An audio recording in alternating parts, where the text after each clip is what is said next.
다음 주일은 종려 주일이면서 한 주간 고난 주간이 이어지고 그 다음 주일 부활절을 맞이합니다. 교회력으로 보면 중요한 두 절기가 있습니다. 성탄절과 부활절입니다. 성탄절은 12월 25일 해마다 같은 날이지만 부활절은 계산법에 따라 해마다 다른 날이지요. 아기 예수의 탄생을 기다리며 대림절 4주간을 보내고 부활하신 주님을 기대하며 사순절 40일을 지킵니다. 성경에서 40이란 수는 상당히 의미 있는 숫자이면서 상징적인 기간입니다. 가령 출애굽한 이스라엘 백성들은 40년 동안 광야길을 걸어야 했지요. 약속의 땅 가나안을 바라보았지만 원망하고 불평하다 광야로 우회합니다. 그들이 정탐한 날수인 40일의 하루를 1년으로 계산하여 무려 40년 동안 광야 생활, 광야에서 방황합니다. 그런데 이스라엘 백성들에게 40년 광야길은 그저 고난과 고통뿐인 고생길이 아니라 약속의 땅, 거룩한 백성이 되어가는 영적인 순례길이었지요. 예수님은 40일 금식하셨습니다. 그때 사탄이 나타나 예수님께 시험하지요. 가장 먼저 돌을 떡으로 만들라. 40일 굶주리셨으니 꽤 유혹적인 시험이었지만 하나님 말씀으로 예수님 가볍게 물리치십니다. 40은 성경에서 종종 언급된 숫자입니다. 고대 근동에서는 완전하고 완벽한 수이고, 캐나다 성서 연구가 제롬 마르티노에 따르면 40은 중요한 변화가 일어나기 위한 상징적인 기간이랍니다. 사순절을 한자로 보면 넉사의 열흘 순 40입니다. 예수 그리스도의 삶과 사역, 십자가 고난과 죽음을 묵상하며 40일 동안 주님의 부활을 기다리는 거룩한 절기인 거죠. 히브리서 3장 1절 말씀 우리 함께 읽겠습니다. 그러므로 함께 하늘의 부르심을 받은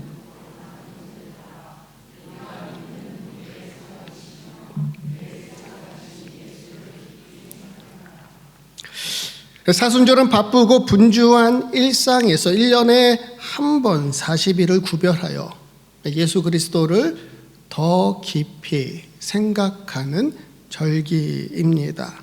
비아 돌로로사, 우리를 위해 걸어가신 주님의 십자가 앞에서 나 자신을 돌아보고 참회와 절제, 금식과 선행, 말씀과 기도로 그리스도의 고난에 참여하는 거룩한 여정입니다. 원래 사순절은 세례식을 준비하는 기간이었습니다. 초기 그리스도인들은 주님의 부활을 기념하는 부활절에 세례식을 거행했던 거지요. 세례는 죄 씻음과 예수 그리스도 안에서 새로운 생명으로 다시 태어나는 날이니까 부활절은 세례받기에 딱 좋은 때다. 이번 부활절에 우리 교회에서도 모두 10분의 교우가 세례 성례전에 참여합니다. 한 명의 아기가 유아 세례를 받고 3명의 학생, 청년이 입교하고 모두 6분 교우가 세례를 받습니다. 부디 주님과 함께 선하고 아름다운 신앙 여정 걸어가길 축복합니다. 예전에 제가 세례 교육을 할 때 어떤 분이 이런 질문을 하시더군요. 예수님은 왜 십자가에 달려 죽으셔야만 했나요? 십자가 외엔 우리를 구원하기 위한 다른 방법은 없었나요? 반드시 십자가여야만 했나요? 당시 십자가는 가장 잔인하고 무서운 형벌이었습니다. 유대인들에게는 거리끼는 것이었고 이방인들에게는 불쾌하고 미련한 것이었지요. 지금 생각해 봐도 우리 예수님과는 전혀 어울리지 않는 것이었고, 겟세마네 동산에서 예수님 밤새도록 기도하셨지요. 내 아버지여, 만일 하실만 하거든 이 잔을 내게서 옮겨 주옵소서.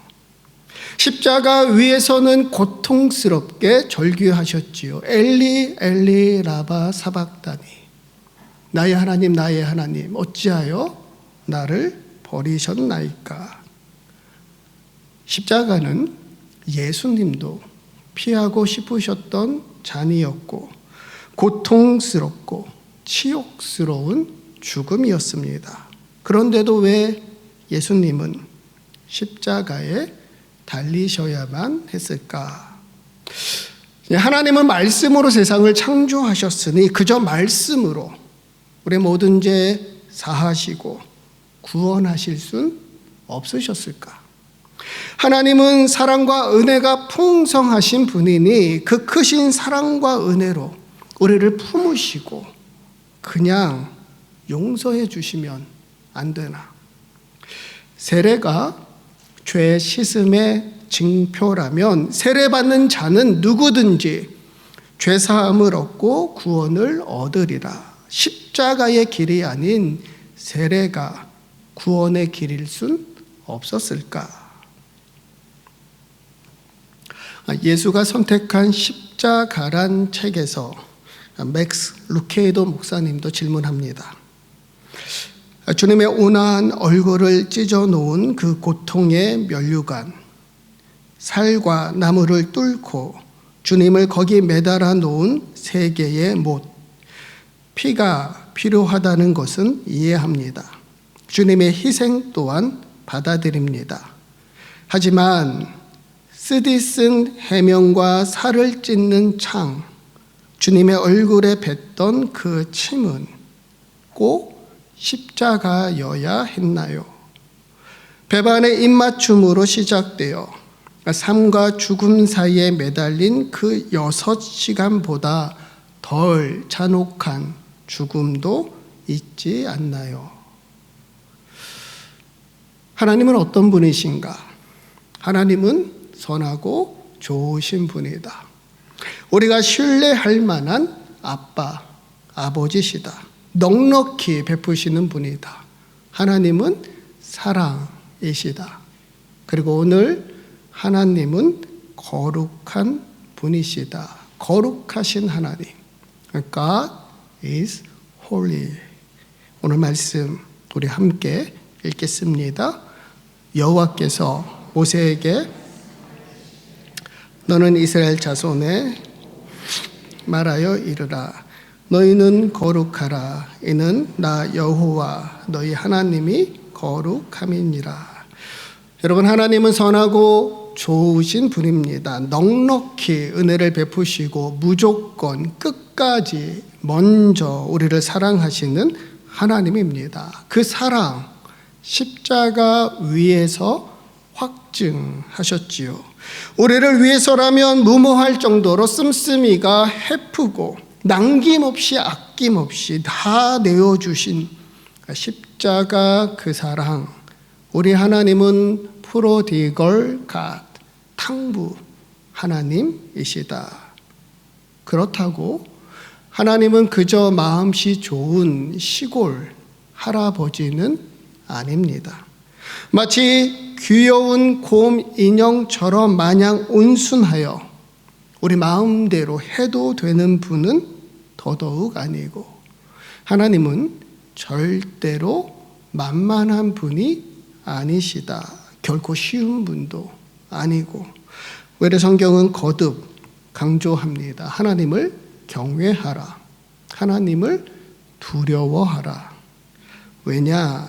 하나님은 사랑이시면서 동시에 거룩하신 분이니까 왜 십자가여야 했나? 십자가는 하나님 사랑과 거룩함이 동시에 드러난 사건입니다. 사랑이신 하나님은 우리가 아무리 죄인이라도 사랑하시고 우리가 하나님 자녀답게 사랑 가득한 세상 살아가기를 원하시지요. 그러나 하나님은 또한 거룩하신 분이기 때문에 죄를 미워하시고 죄에 진노하시며 죄를 심판하십니다. 빛과 어둠은 공존할 수 없어요. 하나님은 죄의 문제를 그대로 그냥 내버려 두시지 않습니다. 하나님은 죄에 무관심하지 않으시다. 하나님은 우리가 죄인이라도 사랑하지만 우리의 죄까지 사랑하시는 분은 아닙니다. 흔히 죄는 미워하되 사람은 미워하지 말라 하지요. 죄와 악은 결코 사랑의 대상일 수 없어요.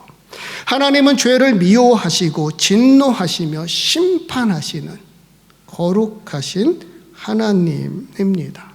하여 우리를 그 죄로부터 구원하기 위해 하나님의 그 사랑과 그 거룩함이 만난 곳 바로 십자가입니다. 십자가는 가로와 세로 두 막대기로 연결되어 있죠.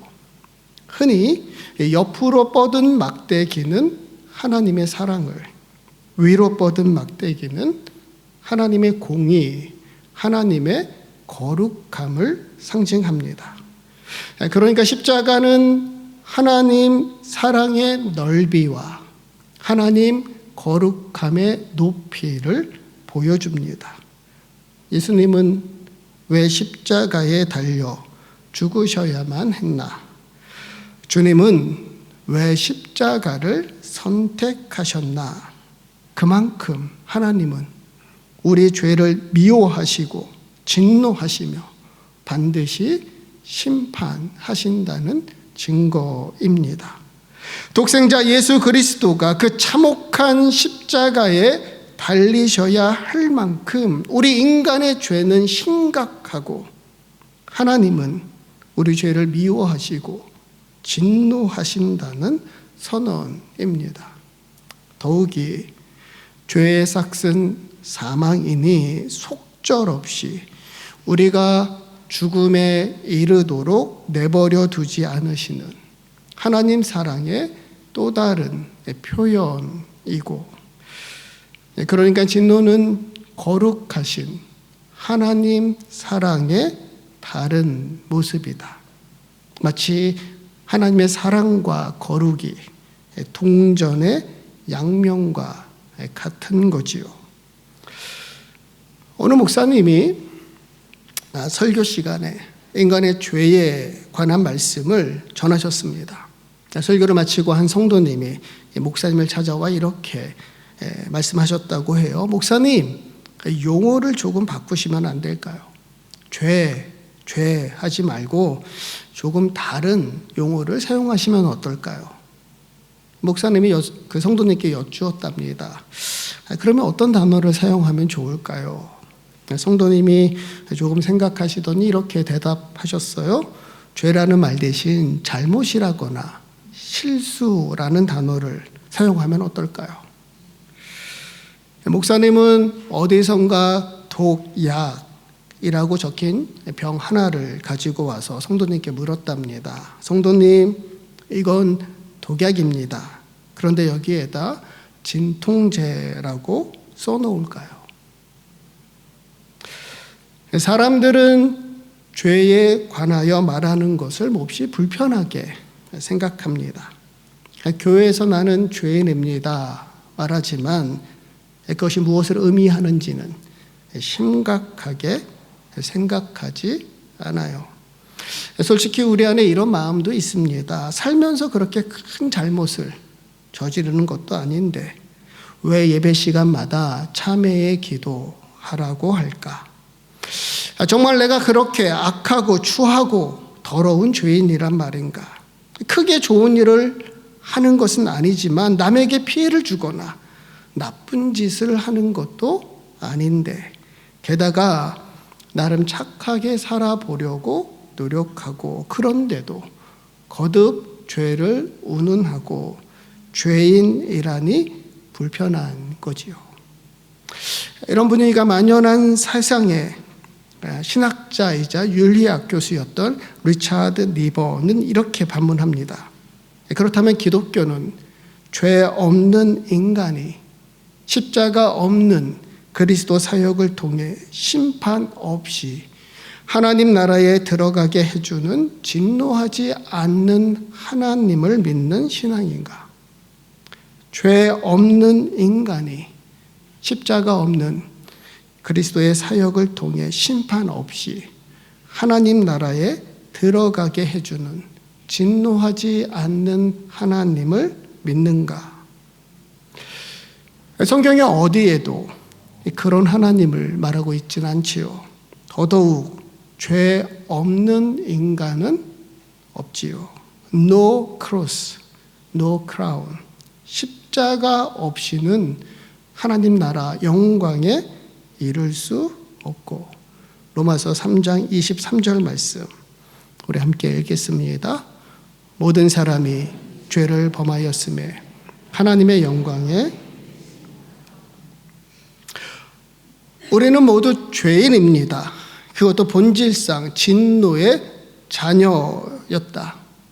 그러나 돌아온 탕자와 같이 죄인까지도 사랑하시는 예수 그리스도 십자가, 그 사랑, 그 거룩함 덕분에 우리의 모든 죄는 용서받고 거룩한 하나님의 자녀가 되었습니다.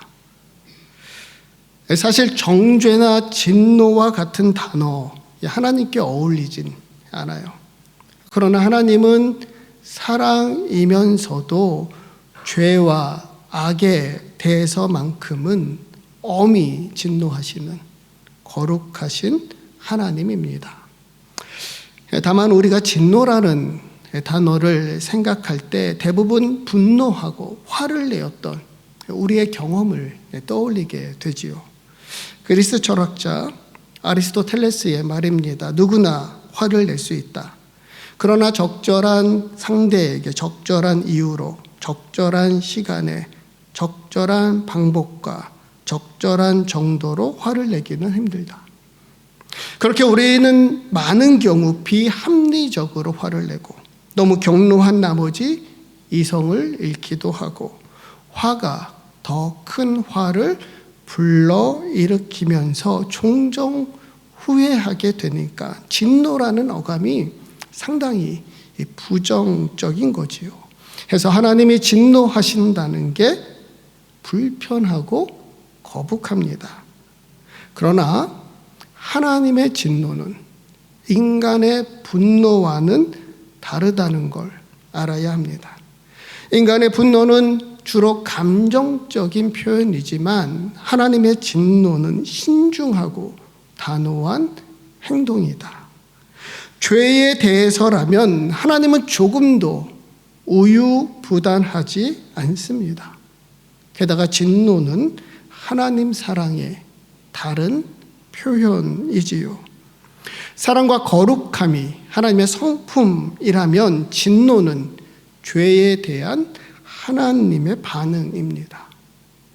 진노는 하나님이 어떤 분인가가 아니라 하나님이 하시는 일을 말하는 겁니다.